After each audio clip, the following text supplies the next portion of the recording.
Quackcom. Oh, kung mayroon dang quack doctor mga kababayan, mayroon din daw tayong Quackcom. Mga huwad na committee. Mga Quackcom. Yan po mismo ang sinabi nito si Marcoleta mga kababayan dito sa kanyang mga kasamahan sa Kongreso. Ay nagmamagaling mga kababayan, akala nila sila ay mga abogado. Panoorin niyo po. Hindi po ito... Hindi Quadcom eh, Quackcom. Alam mo, ibig sabihin ng Quackcom? Dati po ginagamit. Yung tunay na doktor, tinatawag doktor, di ba? Eh, yung hindi tunay na doktor, na nadudoktor-doktor ang tawag. Doktor Quack po doctor. tayo. Ito, the Quackcom. Quack committee. Yun ang talagang ano dyan, yun ang talagang tawag dyan. Isip-isip. Mambubutas, honorables daw mga kababayan. Diyos mo ang mga asal honorables pa ba ito? Mga dishonorables. Mo, tatanggapin mo na lamang na totoo lahat ng witnesses. Lahat ng witnesses Trillanes. Di ba? Recycle naman lahat ito mga kababayan. Matubato, lahat, Las Cañas, Guban, yung talagang mga sabit na talaga mga kababayan sa illegal na droga. Tinanggap na mga honorables. Oh, pati yung pare na 15 years na naging addict. Against the former president. Tama ba yun? Hindi mo man lang sinuri kung totoo at walang gustong magsuri kung yung salita ni Las Cañas ay totoo. Tapos sabi agad, sabi ni Matubato, sabi ni Las Cañas, oh, ito na nakutos, digong. Sagot, yes or no? Sarap batukan mga kababayan, no? Ikaw, yes or no? Tinilati sa bawang witness na iyan? Paano ka nakakasiguro na totoo ang pinagsasabi niya? Bakit naniwala ka, ungas? Quack! Kung totoo lahat ang salita at affidavit ni Las Cañas, bakit nung panahon ng dating senador na Justice Secretary pa Kung convince sila mga kababayan na totoo na iyon, sinabi ni Las Cañas, sabihin na lang, dalhin mo na yan sa korte dahil matibay pala yung ebidensya mo. Para na, makulong na yan si Digong. Walang utak itong mga, mga kababayan, mga Quackcom.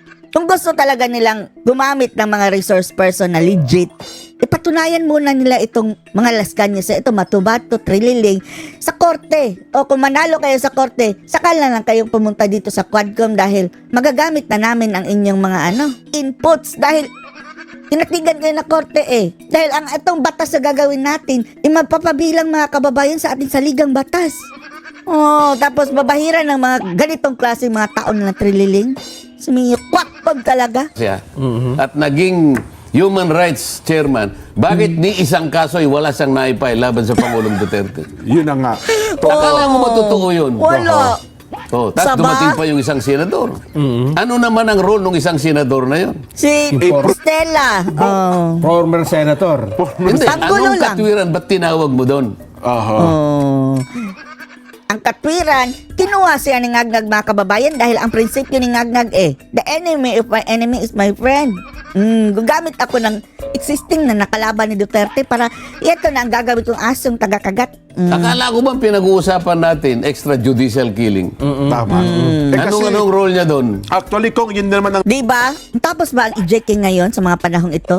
Patuloy pa rin mga kababayan. Kaya kung i-persecute nila si Duterte dyan sa EJK, gamit ang ICC, isalin nyo nga si Ngagnag. Dahil ngayon mayroon pa rin mga patayan. Lahat ng mga patayan mga kababayan is EJK.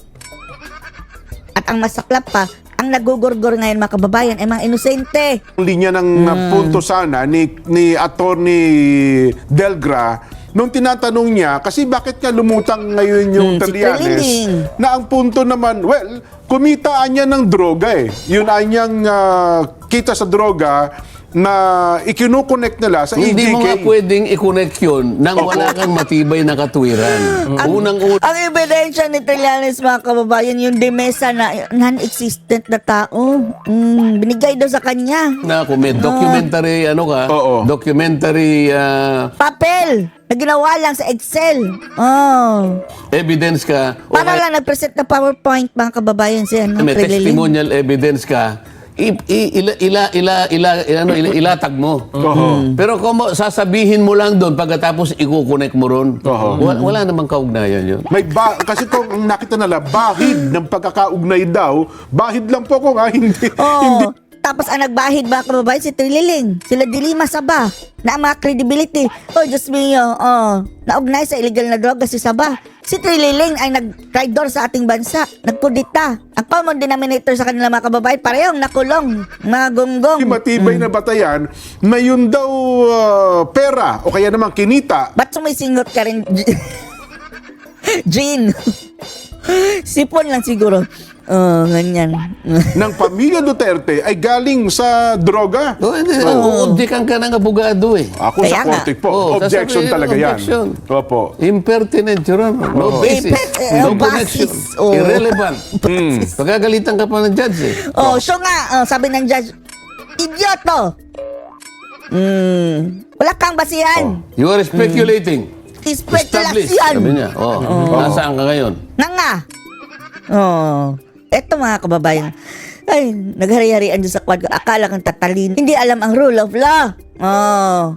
Nangyuyurak pa ng karapatang pantao mga kababayan. Sasabihin lang mga abogado, Your Honor, it is a part of logic. Anything Palibasa walang logic. asserted without proof can be denied without proof. Patay ka. Ang problema ko, pinayago ng mga chairman yung statement. Kasi mga syunga. Tapos ang kanilang focus ng mga kababayan, yung mga masasama daw sasabihin ni Digong, mga mura. Sabi ni Dad Fernandez, no, uttering of bad words, ha? Uttering talaga, ha? Papauwiin ka namin sa Davao. Paano yung mga Nag-utter ka. chairman? Wala na mga abogado. Ito yung sinasabi ko sa iyo nung kauna-una pang pinag-uusapan Wala natin chairman na ito. abogado. Sino yung magsasansala? Paano na pala yung issue kay Barbers na merong may connection sa kanya, mga kababayan, malapit na connection, ha? Na sumabit daw. Oh, di ba? Alam niyo yung storyang iyon? Mga pulbo-pulbo. Nahulihan ng mga pulbo-pulbo. Ano nang update doon? Bakit news blackout? Ni pipigil. Sino ang mag-a-assess ng quality ng evidence? Sino ngayon ang magsasabi na, hindi tama ang gagawin mo, hindi mo pwedeng itanong yan? Wala nga eh. Oh, wala nga. At ang tamang assessment dyan, mga kababayan, para sa kanilang credibility nitong mga witness na dinadala na Kanyas Patubato ay ang korte. Sabihin ng Quadcom, sige, habang hindi pa natin napapatunayan na credible ang mga witness na ito, isampan nyo muna yan sa korte. Kapag manalo kayo, i-accept na namin kayo na credible. Tapos, pagpapatuloy tayo dito sa gagawin nating panukalang batas para sa JK. Ganyan! Mga walang utik. Naniniwala na lang kung ano-anong sasabihin ng mga hudas mga kababayan na wala pala dyan. Via Zoom lang mga kababayan, video call. Hindi siya korte. Hindi nga Sinabi palay ba namin, paano mo ipapakontempt yan? Nasa computer. na natin ito eh. Hindi korte. Tama po kayo. Hindi competent as a court. Pati yung chairman, walang abogado. So, sinong pipigil? So nga, Sino atas abante, may isa pa NPA. Sasabi, hindi mo pwedeng MPA. itanong yan. Mali yan. Hindi mo pwedeng gamitin New People's Army. yung affidavit na yan. Bawal yan. O kahit sana hindi ka korte, kung nakakaintindi ka ng konti, kahit pa paano nag-guide mo yung Sila ang kasama mo. batas kasi yun Wala Makwak. nang mag-guide eh. Yun nga po, kung walang pumigil, kaya ang lahat po ay pasang-ayon. Kumbaga, paayon lahat sa Lahat para tinuturing na universal truth na mga kababayan yung pinagsasabing ng mga Matubato, Las Cañas, mga witness ng mga hudas. Parang, sige, gawin lang natin yan. Iparinig Believe na believe sila. lang natin yan para sa ating mga kababayan. Kasi, ina-expect Sinisipon na naman si sila Jean. ay parang yung tsorya ng Binay, Naalala niyo kung yung tsorya ng Vice President Binay, na sa sunod Huwag niyong gayahin. Dahil hindi yan tatalab kay Digong. Si Binay, wala pong suporta sa taong bayan, mga kababayan. At ang issue sa kanya, corruption. Magkaiba. sunod na pagdinig, nakita niyo naman, nailugso nila yung dating popularidad na Yan ang ginagawa nila kay dating Pangulong Duterte. For 6 years, mga kababayan. Ano na pala nila? Lalong tumaas ang rating sa dating Pangulong Digong, mga kababayan. Para nga sila ang nag-angat dahil habang nagnangakak sila dyan, lalong pinagtatanggol siya ng taong bayan, tumataas lalo ang rating sa dating Pangulong Duterte. Hindi na natuto. Ginagawa pa rin nila nga kababayan kay Bibi Sara Duterte. Mga, ewan lang natin, ngag-ngag na ito, no? So nga, Vice President Jojo Binay, baka maging epektibo rin Kay dito sa Dipinday. dating Pangulong Rodrigo Duterte. at sa pamilya Duterte. Ang ultimate na target nila mga kababayan hindi naman si dating Pangulong Duterte na hindi na babalik yan. Gusto naman mag-retiro si VP Sara Duterte dahil later on, i-connect nila yan kay Sara.